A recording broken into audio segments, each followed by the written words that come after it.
Touch her again, and I promise you, I will dismantle your entire world.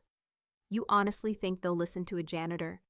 The words sliced through the sophisticated jazz, the hollow laughter, and the festive fizz of champagne.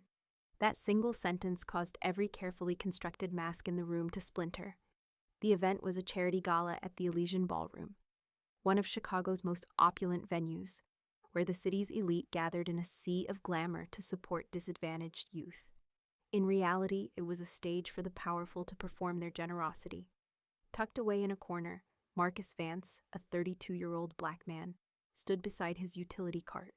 For 3 years, he'd worked the night shift, scrubbing floors, hauling trash, and managing the things people discarded, including the parts of themselves they preferred not to see.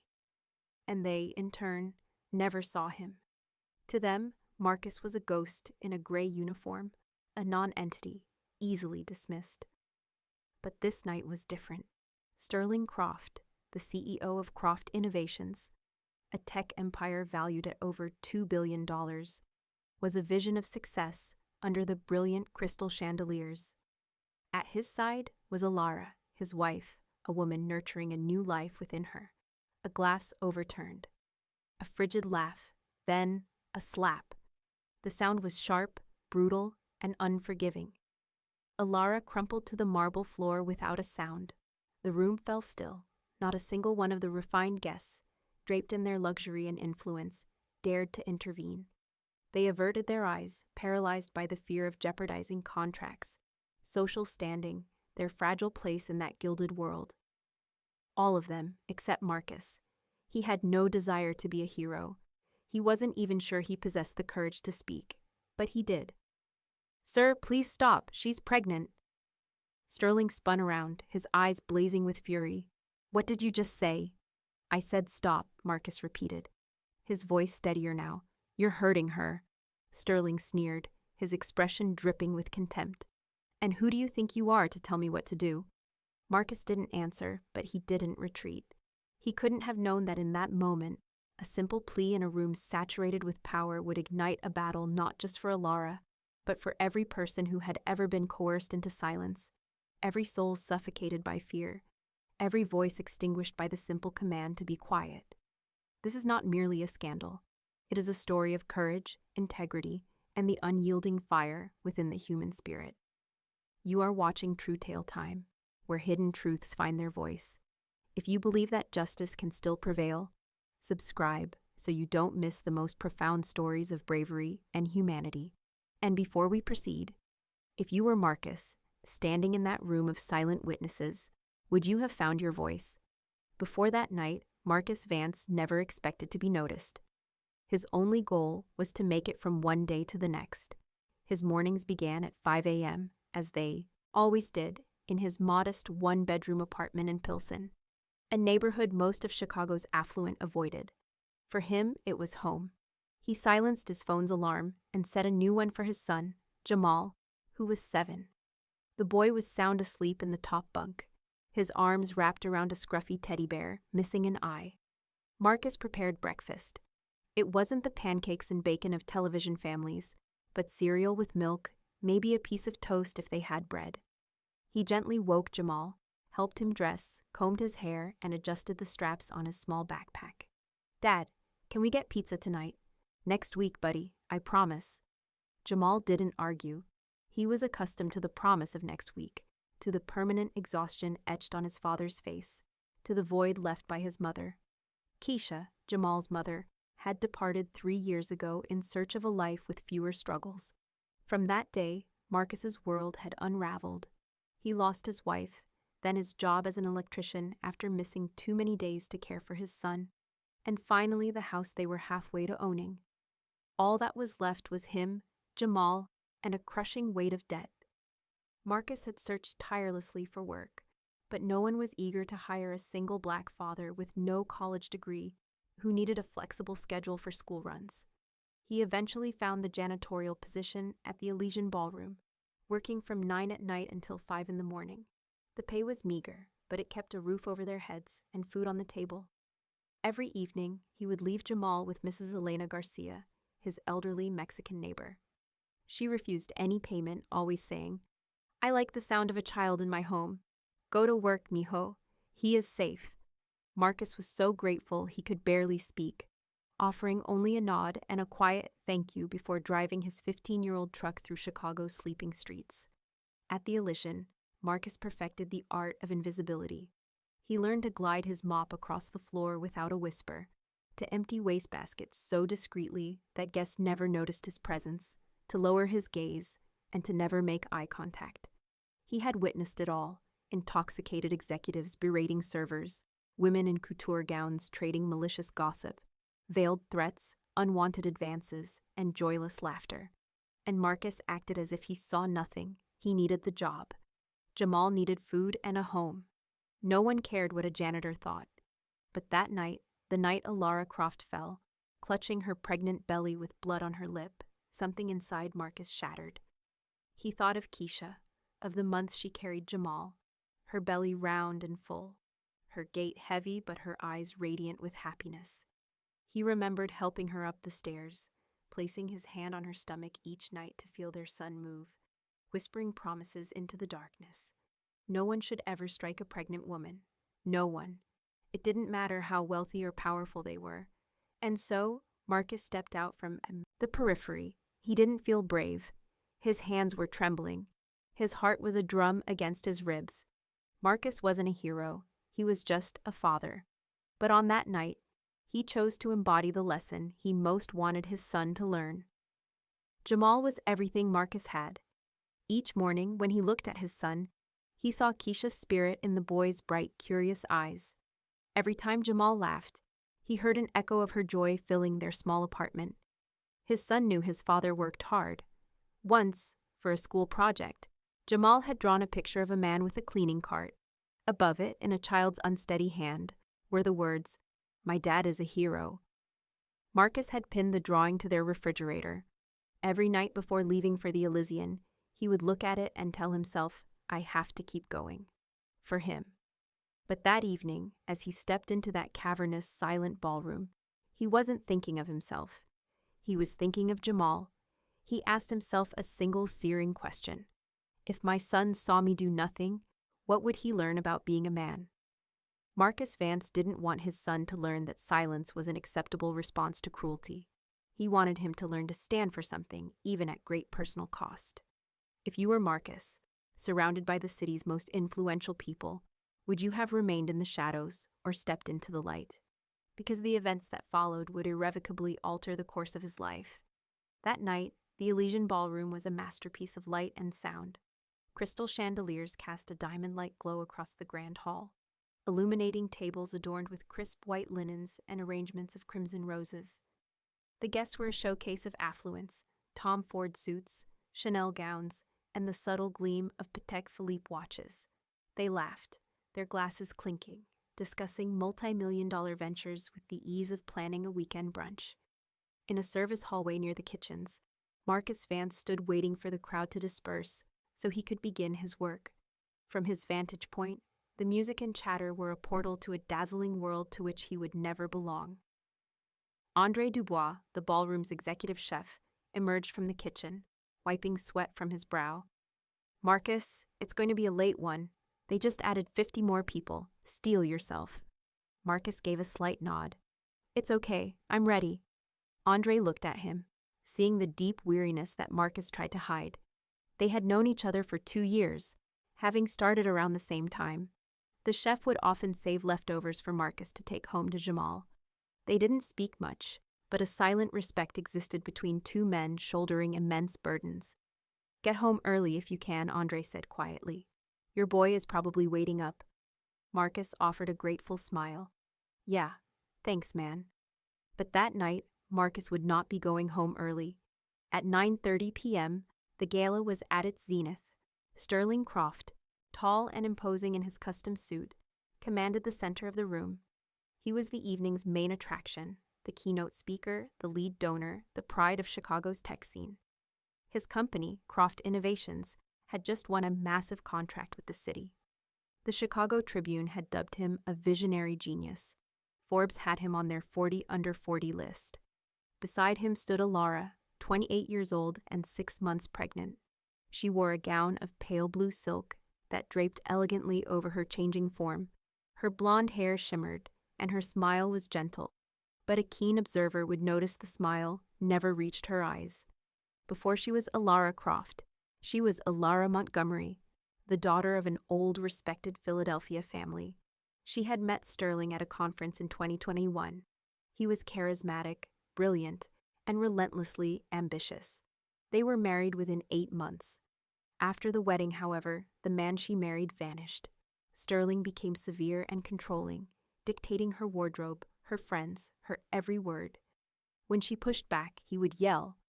Then came the physical abuse, the bruises she learned to conceal with expert layers of makeup. Now, pregnant with their first child, Alara had held on to a sliver of hope that fatherhood might soften him. It had not.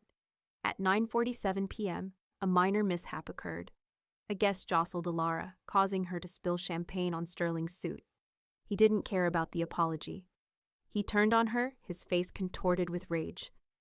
"What did you just do?" I'm sorry, someone bumped into me. "You humiliated me, in front of the board."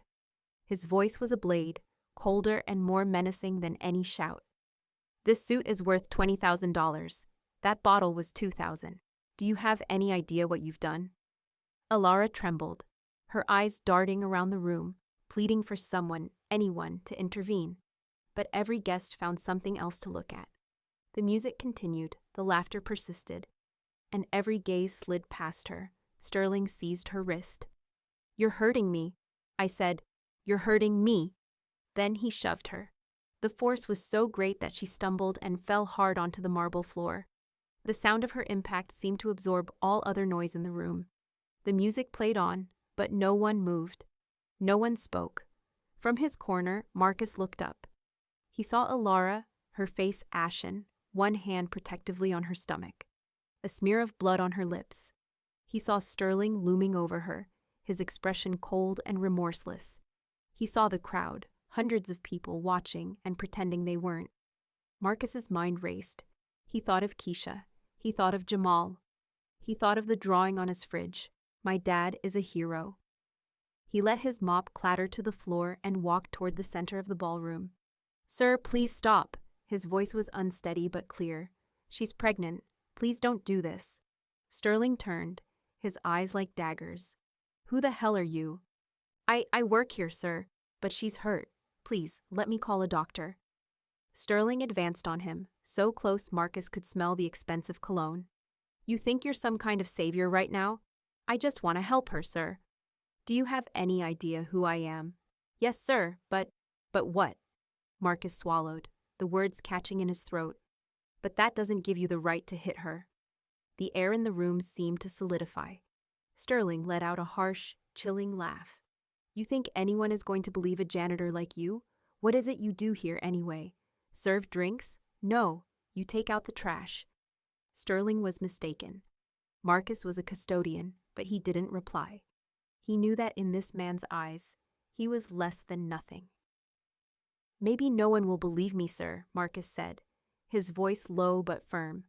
"But I still can't stand here and do nothing." That's when Sterling's hand flew, striking Marcus across the face. The slap was loud, sharp, and echoed through the hall. Marcus staggered but caught his balance. He straightened up, a hand to his stinging cheek, his gaze fixed on Sterling. There were no tears, no anger, only a quiet, unshakable resolve. Sterling tilted his head, hissing, "You're fired, as of this second, and I'll make sure you never work a day in Chicago again." Marcus nodded slowly. "Maybe you will, but at least I'll be able to look my son in the eye." He then pulled out his phone. His hand shook, but he managed to press record. "If no one will believe me, at least they'll be able to see for themselves." And for the first time that night, amidst the music and the bated breaths, someone in the crowd let out an audible gasp. If you were one of those people, a silent observer to this unfolding drama, what would you have done? Because in just a few hours, when Chicago awoke, no one could have predicted that this very video would threaten to topple the entire Croft empire. Andre Dubois saw it all. He was standing in the kitchen doorway, a chef's knife still in his hand, glistening with moisture from prepping vegetables. From his position, he had a clear view of the main hall. He saw Alara fall. He saw Marcus step forward. He saw the slap. Now he was watching this man, Marcus, phone held aloft by a trembling hand, standing alone against a titan. Andre was 38, an executive chef for 12 years. He had prepared meals for presidents, CEOs, and celebrities. He was a master of his craft, but he also understood the cardinal rule of high-end hospitality. You never, ever interfere with the guests. He had seen things before. Powerful men berating their wives, threats exchanged through gritted teeth, bruises concealed by silk and diamonds. And every single time, he had remained silent. He had a family, 3 young children and a wife, Emily, who was battling stage 3 breast cancer. Her treatments cost over $8,000 a month, and insurance covered only a fraction. Andre couldn't afford to lose his job. He simply couldn't. But tonight, watching Marcus, a single father earning $15 an hour, walk into that glittering arena, something inside Andre fractured. He thought back to 2 years ago when Amélie got her diagnosis. They sat in the sterile clinic, the doctor explaining the need for immediate chemotherapy. Amélie had wept, and Andre held her hand, promising, "Don't worry, I'll take care of everything." And he had. He worked 16-hour days, took on extra catering gigs, any job he could find, just so Amélie could continue her fight. But in all that time, had he ever truly stood up for what was right? Had he ever said no when it counted? Never. He had always chosen the path of safety, of silence, of survival. And Marcus, a man who had already lost so much, was braver than anyone in that room. Andre looked at the other kitchen staff, huddled in the doorway, their faces masks of fear. He looked at the guests, all deliberately looking away. He looked at the knife in his hand, a tool for creation. But tonight, his hands would serve a different purpose. Andre set the knife down, untied his apron, and walked out of the kitchen. Enough. Andre's voice wasn't loud, but it cut through the oppressive silence. Sterling turned, his brow furrowed. "Who are you?" "I'm the executive chef. And I think you need to stop, Mr. Croft." "Stop what?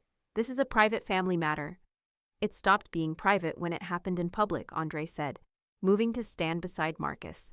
"Not when she's bleeding and carrying your child." 2 men, a chef and a janitor, standing shoulder to shoulder. They didn't need to say more. The message was unmistakable. Marcus was no longer alone. Sterling's eyes blazed with incredulous fury. "Do you have any idea what I can do to you?"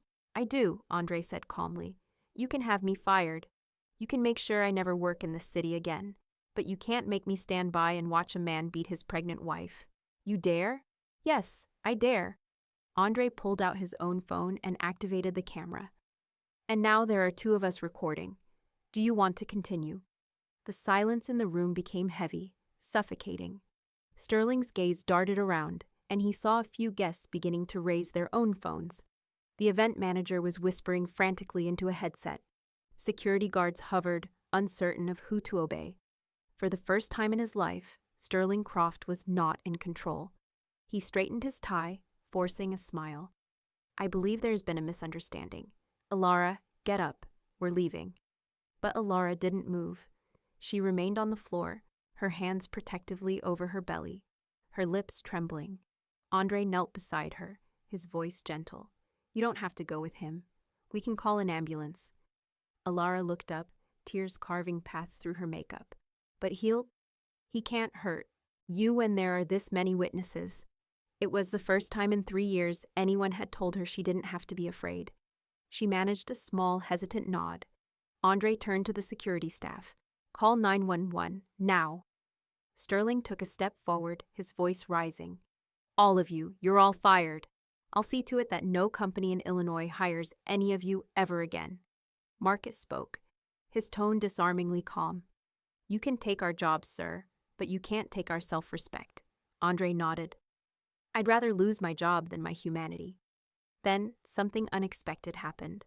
A woman in the crowd, perhaps in her 50s and wearing a crimson gown, stepped forward and began recording. Then another, and another. Within minutes, more than 20 phones were pointed at Sterling Croft. His empire wasn't built on technology, it was built on image. And that image was now shattering before his very eyes. Sterling looked around, his face pale. He turned abruptly and stormed toward the exit. But before he left, he pointed a finger directly at Marcus and Andre. "You will regret this," Andre replied coolly. "Perhaps, but not tonight." Paramedics gently helped Alara onto a stretcher. She was still shaking, still terrified. But as the ambulance doors were about to close, she looked back at Marcus and Andre. "Thank you." Two simple words, weighted with a lifetime of meaning. Marcus just nodded. He knew this was only the beginning. As the ambulance pulled away, Andre placed a hand on Marcus's shoulder. "Go home. Your son is waiting. What about you? I have a kitchen to clean, but I think this was our last shift here." The two men stood in a comfortable silence. They both knew what was coming, but neither of them had any regrets. At 4 a.m., Marcus finally returned home. He opened the door to his apartment as quietly as he could. Mrs. Garcia was asleep in a chair, and Jamal was curled up on her lap, his teddy bear clutched tightly. Marcus gently lifted his son, whispering his thanks to his neighbor. She simply nodded, her eyes lingering on the dark bruise blooming on his cheek. He laid Jamal in his bed and pulled the covers over him. In his sleep, the boy murmured, "Love you, Daddy."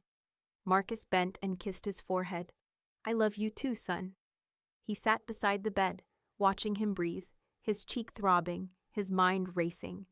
But for the first time in 3 years, Marcus didn't feel invisible. He had stood up, and that was worth more than any job. The next morning, Marcus woke at 8, later than usual. He checked his phone to find 47 missed calls and 128 text messages. Most were from numbers he didn't recognize. A few were from former co-workers. One was an official notification from the Elysian Ballroom.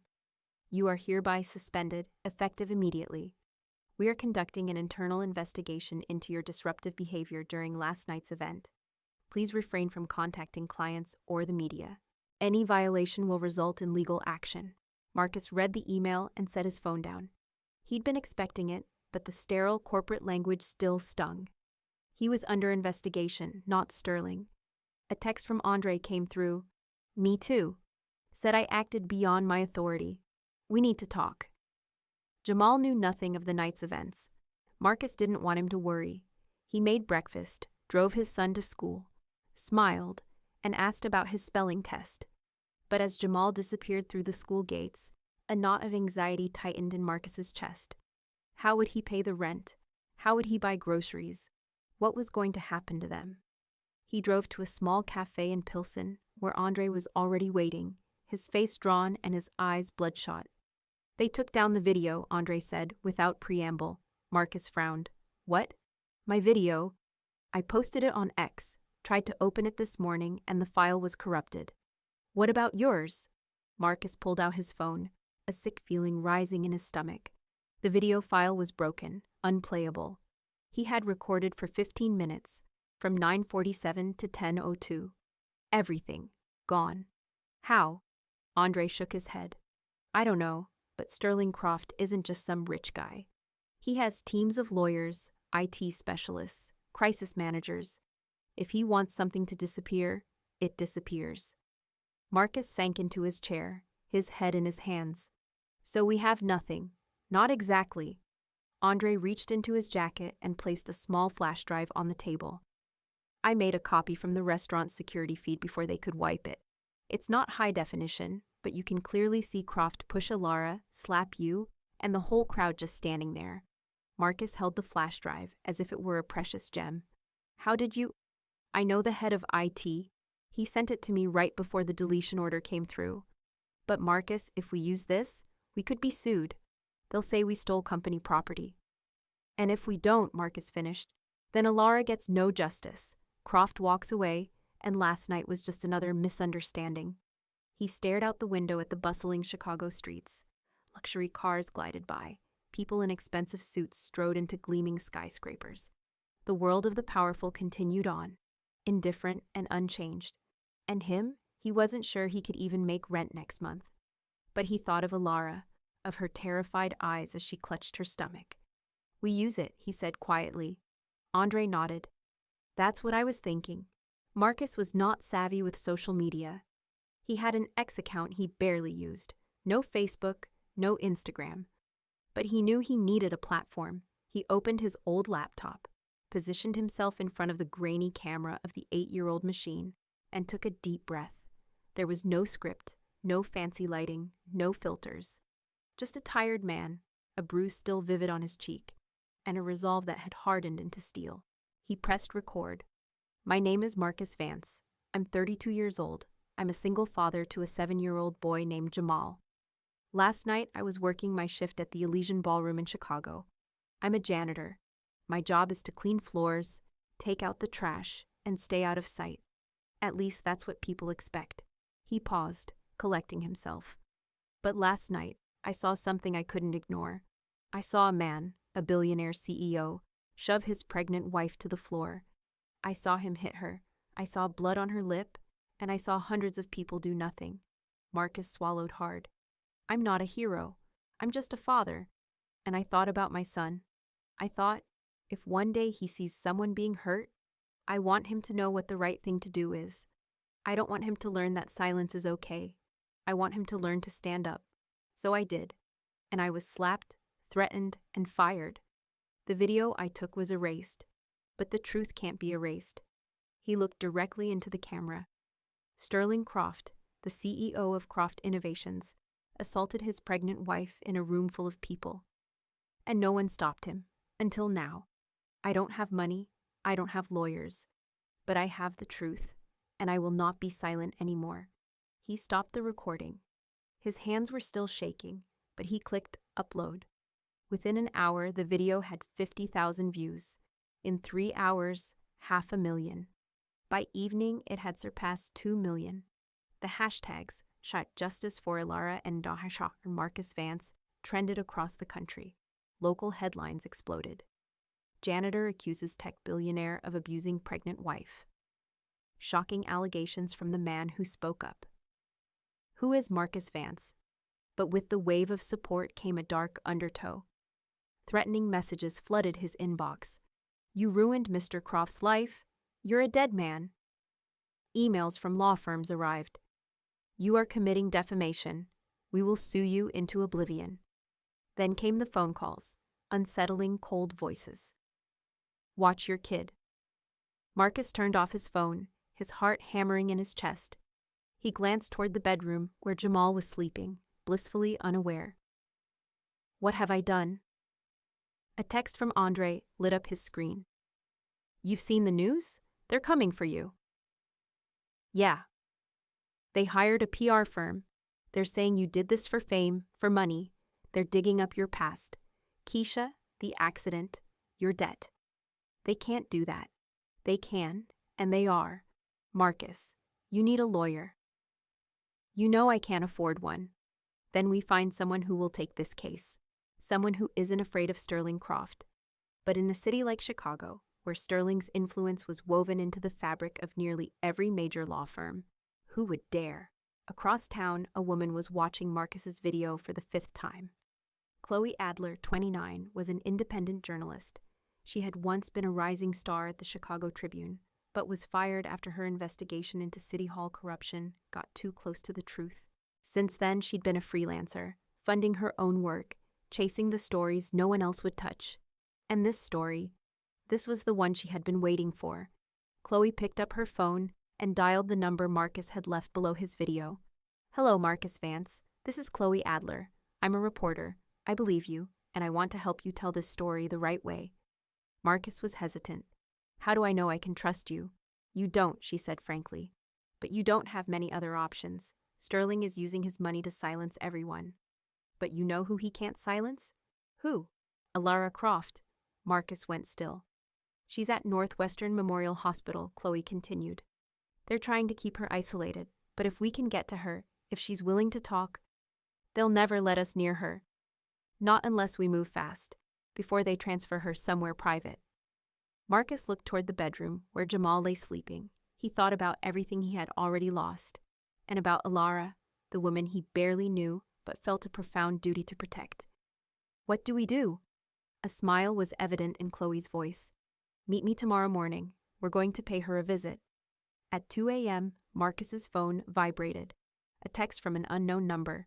I'm Alara. Chloe contacted me. I want to meet you. Room 427, 6 a.m. Tell no one. Marcus sat bolt upright, his heart pounding. It could be a trap. But if it was really her? He called Chloe. She answered on the second ring. You got the text, didn't you? How did you get her number? I have a source at the hospital. A nurse who was a victim of domestic violence herself. She saw your video. She wants to help. But Marcus, we have one shot. Sterling has private security posted outside her room. They're moving her to a private clinic at 9 this morning. So how do we get in? Our nurse will help, but we have to go now. Marcus called Mrs. Garcia, asking her to watch Jamal for a few more hours. She didn't press for details, only said, Be careful, mijo. I will pray for you. He drove his old pickup through the city. The skyscrapers were still illuminated, a testament to a city that never slept. But inside the worn-out cab of his truck, Marcus felt as if he were driving into a battle he was not equipped to win. Chloe was waiting in the hospital parking garage. She wore a hoodie and had her hair pulled back, a small backpack slung over her shoulder. Ready? Marcus nodded, though he wasn't sure he was. They entered through a service door. A nurse in her 40s, whose name tag read Patel, met them and led them down a quiet corridor. She spoke in a hushed voice. 2 guards are in the main lobby. They're only letting in approved family. But there's a service passage from the maternity ward. I'll take you. The hallways were cold and white, the air thick with the smell of antiseptic. Marcus's stomach churned. Hospitals held painful memories. It was in a place just like this that Keisha had told him she was leaving. Chloe must have sensed his unease. She placed a hand on his arm and whispered, You okay? I have to be. Nurse Patel stopped at a door and knocked 3 times, a soft, coded rap. A faint voice answered from within. Come in. Marcus stepped inside and saw Alara in the daylight for the first time. She looked fragile. Her blonde hair was unkempt, and her eyes were swollen. A dark bruise marred her cheek. But what struck Marcus the most was how she seemed to be curled in on herself, as if trying to disappear. Alara pushed herself up in the bed, one hand resting on her belly. You're Marcus Vance, Marcus swallowed. Yes, ma'am, I'm Marcus. Tears welled in Alara's eyes and began to stream down her face. You were the only one. I just did what anyone should have done, ma'am. No, she shook her head, her voice breaking. You did what no one else dared to do. For 3 years, no one has dared. She didn't sob, but the tears flowed steadily, as if 3 years of pent-up sorrow were finally being released. Chloe handed Alara a tissue. Alara, I'm Chloe Adler, a reporter. Marcus and I want to help you, but we need you to tell us everything. Alara looked down at her hands, at the faint scars and old bruises. If I speak, he'll kill me. He can't, Marcus said, kneeling so he could meet her gaze. Not with the whole world watching, not when you're not alone anymore. Alara looked at this stranger, this man who had risked everything for her. For the first time in years, she felt a flicker of hope. Okay, I'll talk. Alara started at the beginning. She had met Sterling in the spring of 2021. He was the keynote speaker at a tech conference, magnetic and confident. He spoke about the future as if he personally owned it. He was charming, attentive, and romantic. He proposed after 2 months. Her family had urged caution, but she was captivated. They were married that December in a lavish ceremony featured in society magazines. But on their honeymoon, Sterling changed. He began monitoring her phone, questioning her texts, her clothes, her smiles. At first, Alara rationalized it as jealousy born from love. Then came the shouting, the shoves, and in March of 2022, the first slap. He knelt afterwards, crying, apologizing, swearing it would never happen again. She forgave him, but it did happen again. And this time, there was no apology, only the accusation. You deserved it. You made me do this. He isolated her, cutting her off from friends and family, turning their multi-million-dollar penthouse into a gilded cage. Then she became pregnant. She thought a baby would change him. Instead, he grew worse. The night of the gala had been a desperate, last-ditch effort to get help. She had spilled the drink on purpose, hoping someone, anyone, would see her pain. And Marcus had. "You saved my life," she whispered. "You and my baby." Marcus shook his head. "You saved yourself. You were brave enough to be here, brave enough to tell your story." Alara managed a weak smile.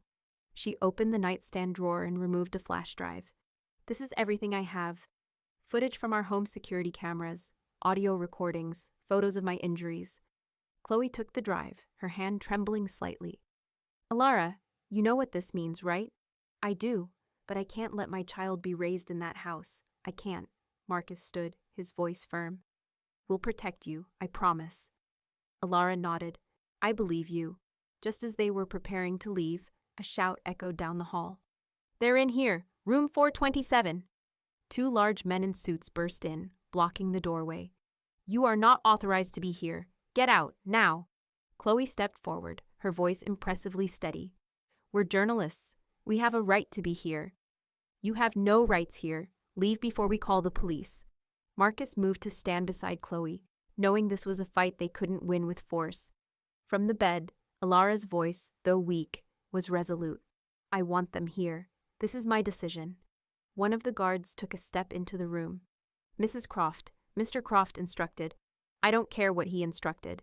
This is my room, and I want them here." The guards hesitated, clearly not trained for this scenario. Nurse Patel then appeared in the doorway, her voice firm. "Per hospital policy, the patient determines their visitors. If you interfere, I will be forced to call hospital security." One of the guards pulled out his phone to call Sterling, but it was too late. Chloe had finished recording the interview. Marcus had the flash drive. And Alara, at long last, had found her voice.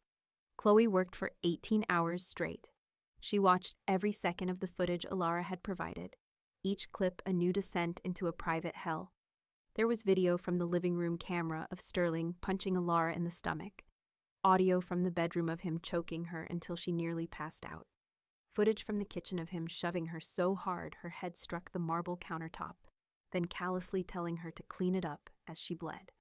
The recordings were just as damning. "No one will ever believe you. I'm Sterling Croft. And you're nothing.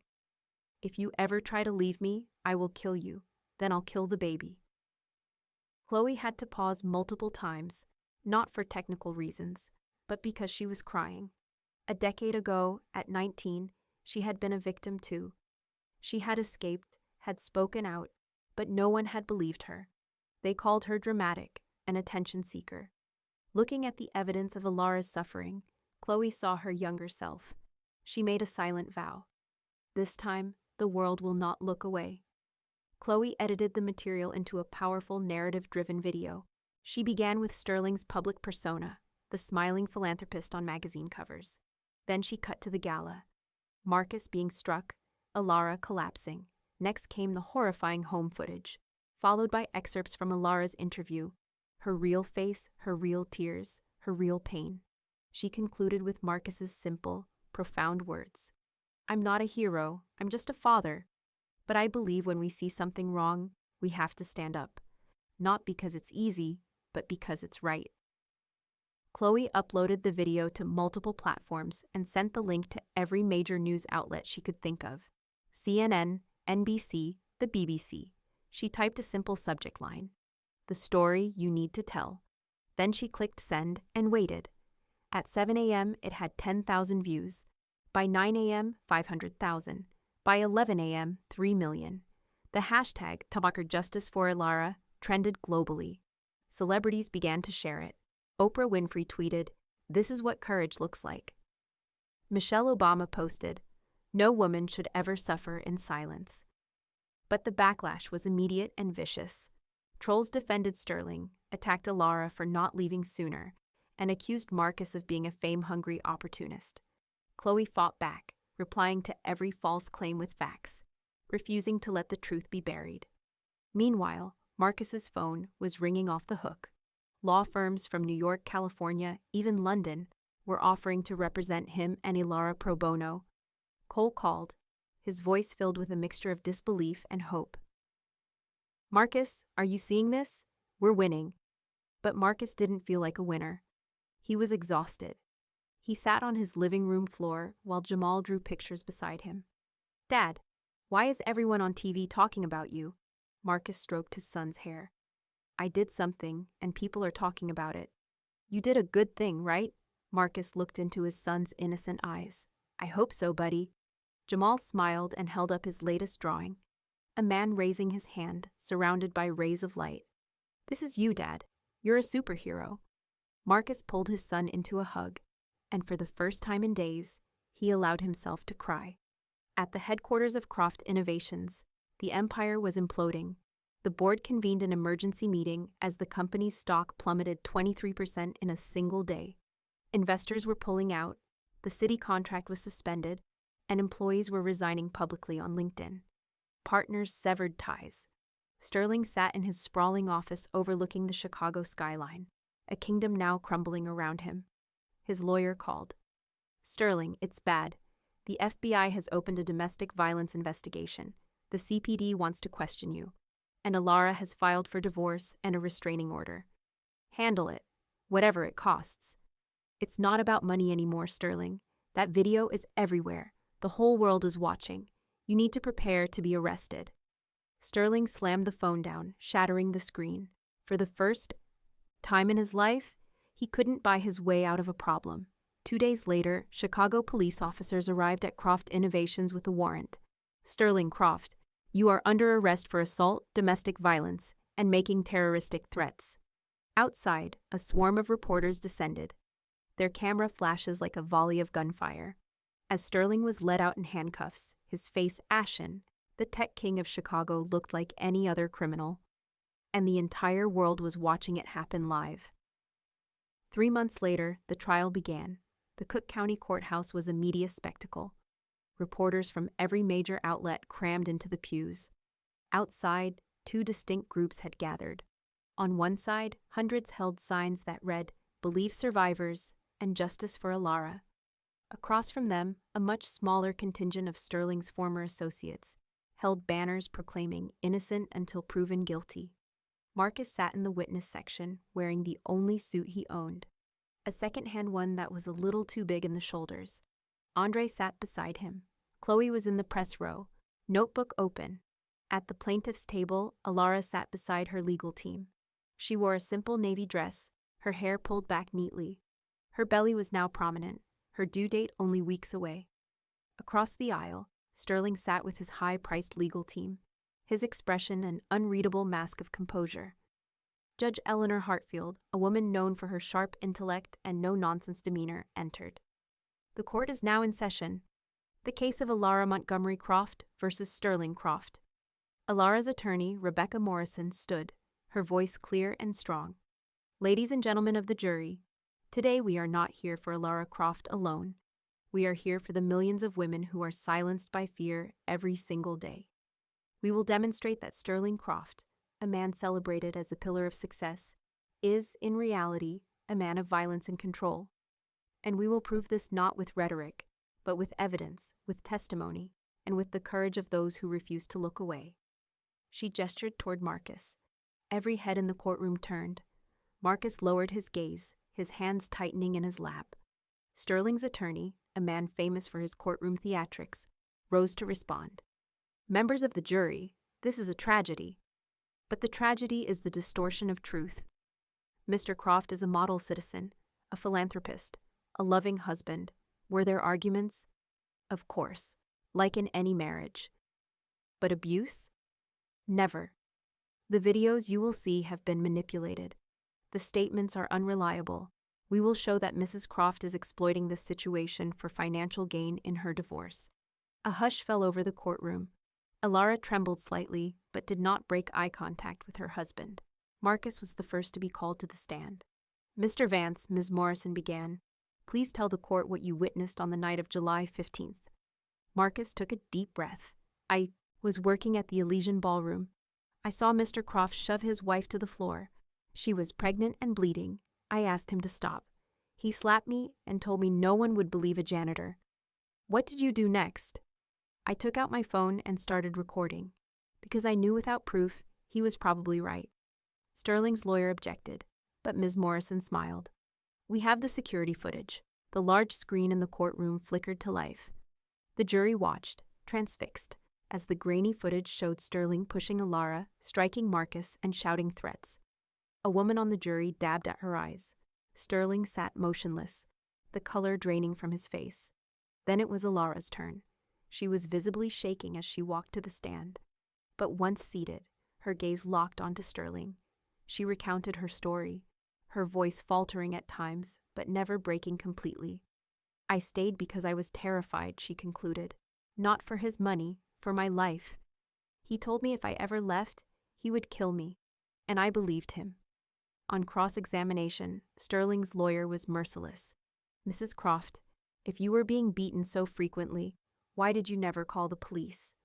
Alara looked directly at him, her eyes red-rimmed but defiant. Because I knew no one would believe me. He's Sterling Croft, and I was just his wife.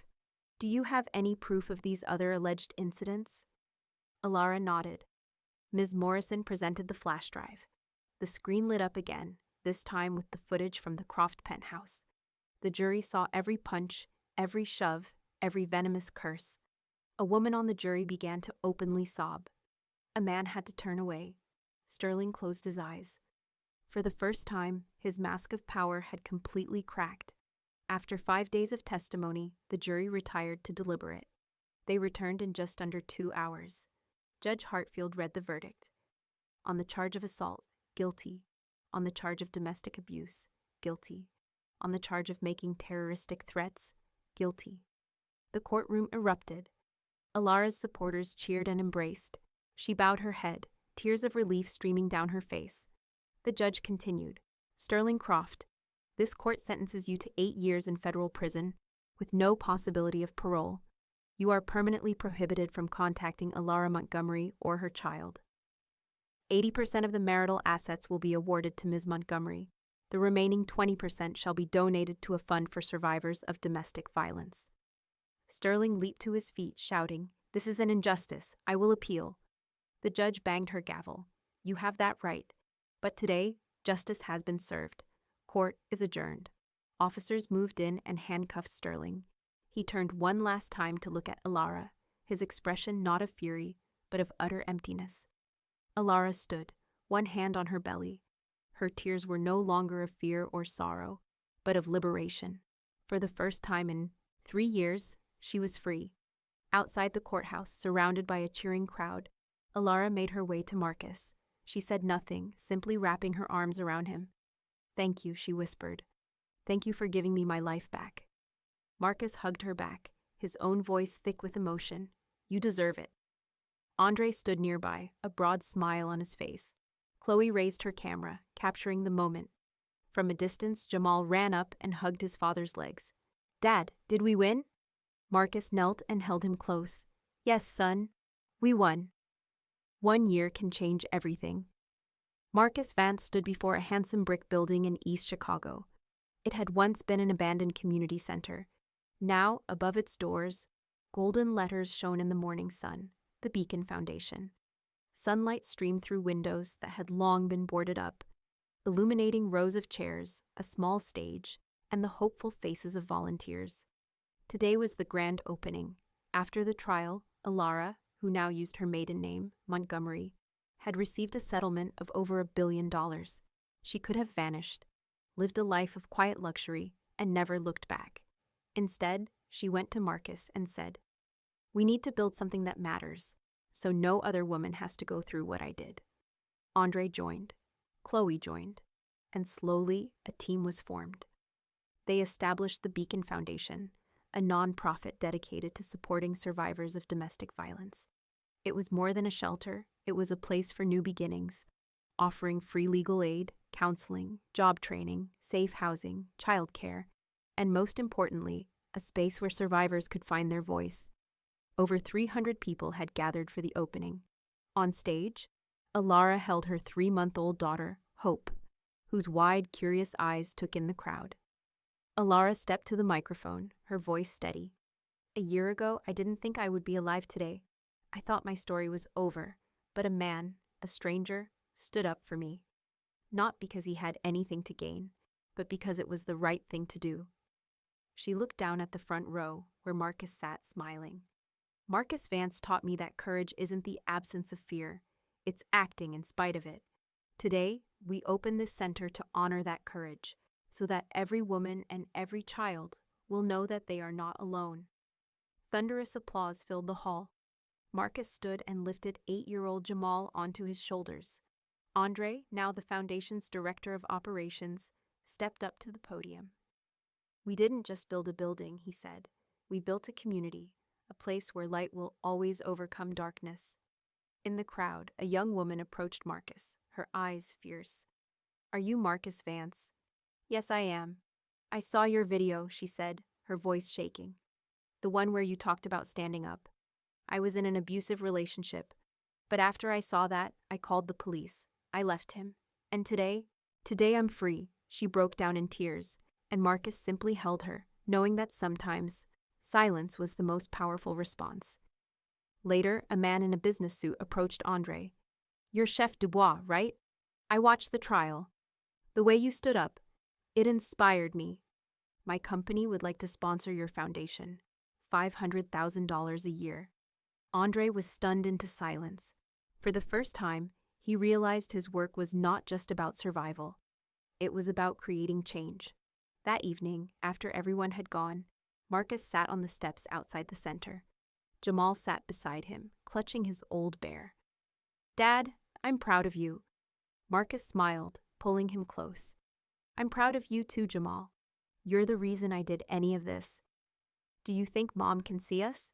Marcus looked up at the Chicago skyline, at the stars flickering above the city glow. "I think she's watching, and I think she's smiling." Jamal rested his head on his father's shoulder. "I love you, Dad." "I love you too, son." They sat there together under the quiet hum of the city, a father and son who had found their light. "A year ago, I was just a single father working the night shift, mopping floors. I was invisible. I didn't matter. But on one fateful night, I chose to see. I chose to speak. I chose to stand. And that choice changed everything. Not just for me, but for Alara, for Baby Hope, for the thousands of women who now have a safe place to turn, and for my son, who learned that courage isn't being fearless.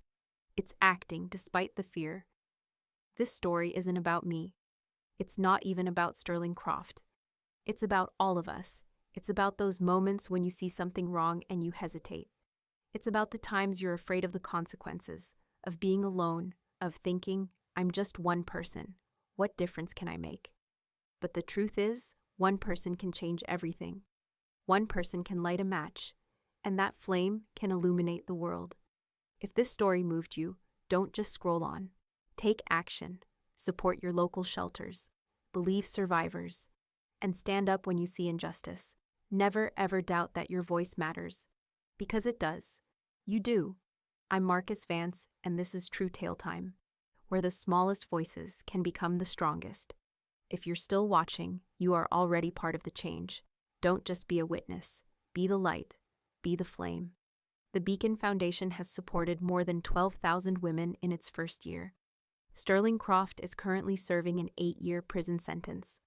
Alara Montgomery now serves as the chairwoman of the Beacon Foundation and is a global advocate for women's rights. Marcus Vance is the foundation's executive director and still lives in Chicago with his son, Jamal. Andre Dubois continues his work at the foundation, fighting alongside his wife, Amelie, who is now in remission. Chloe Adler won the Pulitzer Prize for her investigative series on domestic abuse. If you or someone you know is experiencing domestic violence, call the National Domestic Violence Hotline at 1-800-799-7233. You are not alone. If this story made your heart ache, even a little, leave a comment and tell us where you're watching from. Click like to help others see this message. And subscribe for more true stories where justice, kindness, and courage still exist in this world. I'll see you in the next story, where one small act can change an entire life.